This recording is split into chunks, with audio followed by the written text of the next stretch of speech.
मुसलमानों, जो लोग जालिम हैं उनकी तरफ माइल न होना, नहीं तो तुम्हें भी दोजख की आग आ लिपटेगी और अल्लाह के सिवा तुम्हारे कोई दोस्त नहीं होंगे, फिर तुम्हें कोई मदद भी न मिलेगी।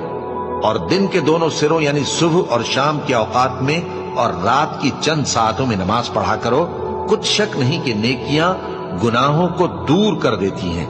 ये उनके लिए नसीहत है जो नसीहत कबूल करने वाले हैं।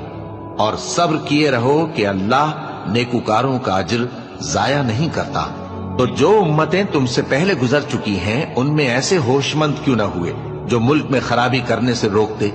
हाँ, ऐसे थोड़े से थे जिनको हमने उनमें से नजात बख्शी, और जो जालिम थे वो उन्हीं बातों के पीछे लगे रहे जिनमें ऐश व आराम था, और वो गुनाहों में डूबे हुए थे।